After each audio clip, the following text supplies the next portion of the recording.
Hey guys, so in today's video, I'm going to talk about 5 different things that an English speaker should know when they're learning about the Mandarin. So the first thing is sentence structure.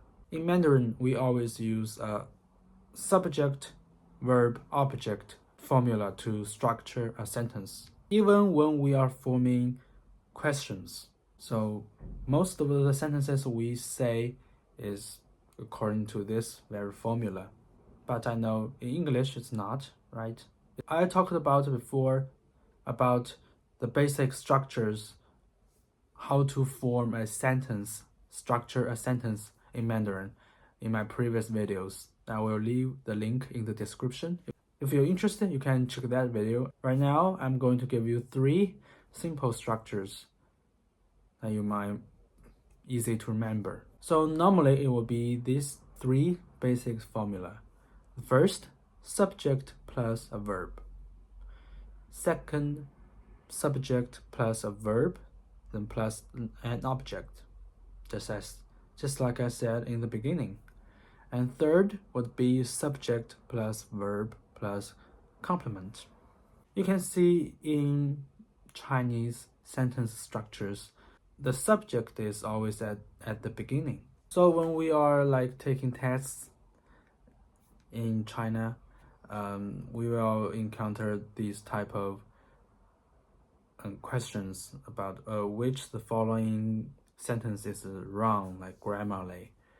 We will encounter some type of choices that it might do not have the subject, and just verb and something else, and that would be easy to identify that sentence is wrong because it's lack of subject. Okay, so it's like 80-90% of the time a sentence is start with the subject. So it might help you when you are like taking HSK exams.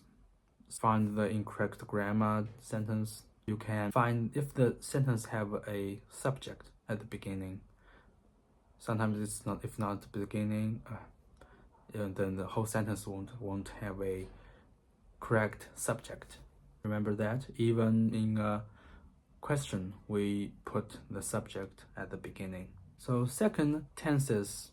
Not just in English, many other languages will have tenses, different time, right? In English, eat becomes ate, eaten, drink, drank, drunk, and a lot of read, a lot of stuff. Sometimes it's put a ed at the end, sometimes not. That confuses me a lot when I started to learning English years before, because first it's hard to remember so many different versions of a verb, and secondly, one important thing is that in Mandarin there's no tenses. All the verb is just stay the same. It won't be changing because the time is different. If you want to say that one thing happened in the past, you just add a le to show that it's already completed, or 已经 to show that it already happened.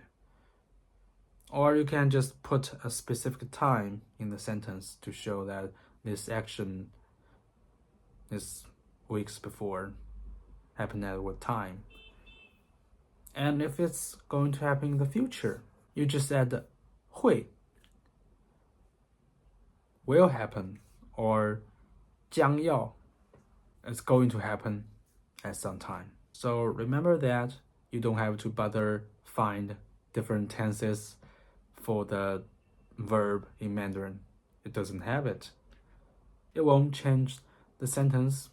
It won't change the verb. You just add something to show that it's already done, or it will be happening in the future. Number 3, the use of articles.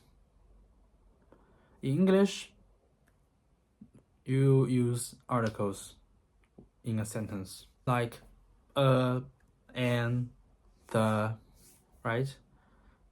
But in Mandarin, you we don't have that. We don't have the article in a sentence to say something. We just use the number 1, 2, 3, and we use measure words.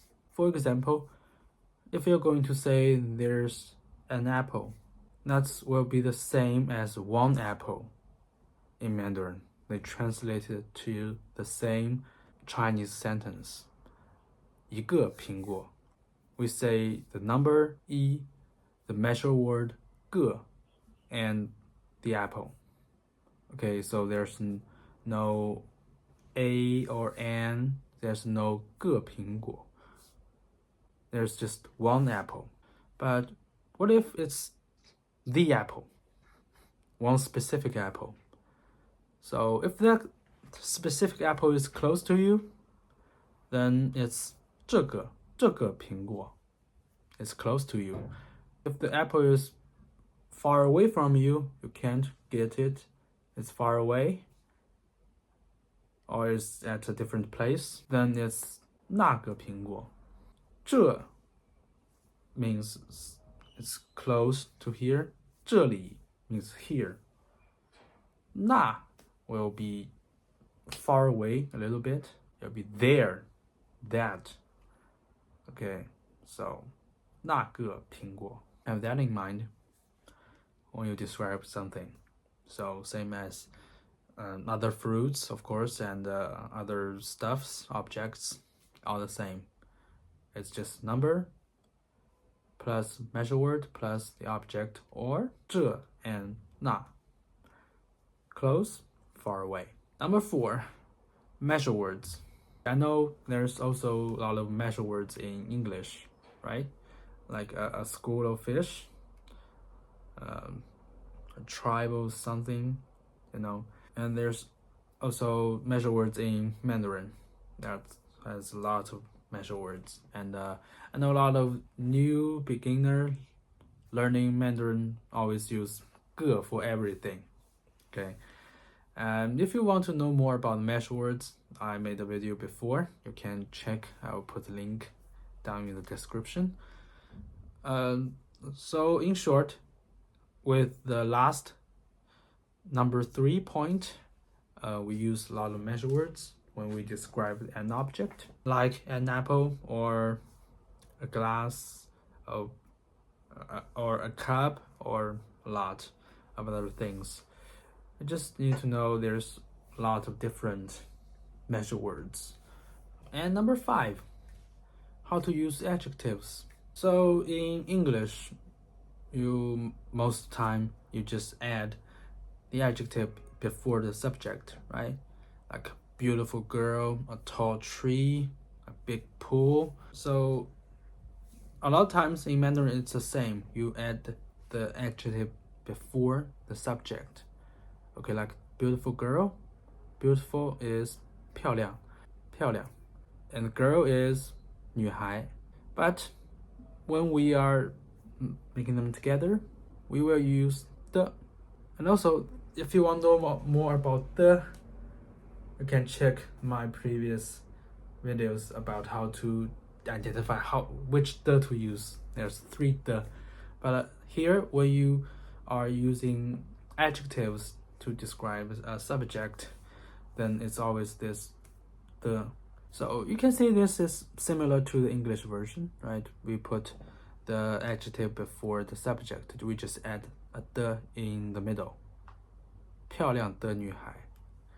So when the adjective and the subject is both really short, like just for one character, like big, it's 大, and tree is 树. Okay, so in Mandarin it will not be 大的树 for big tree. Big tree would be 大树. So you can see when it's short, they both have just one character, then we just leave the alone. Okay, we just put them together, like big tree, 大树, big sea, 大海. So now the 5 differences that English speaker might have trouble with when they're just beginning to learn about Mandarin. So if you want to know more about these type of tricks, or you want to ask me questions, you can join my community. It's not free. I will put more courses there. And that's all for today's video. I will see you in the next.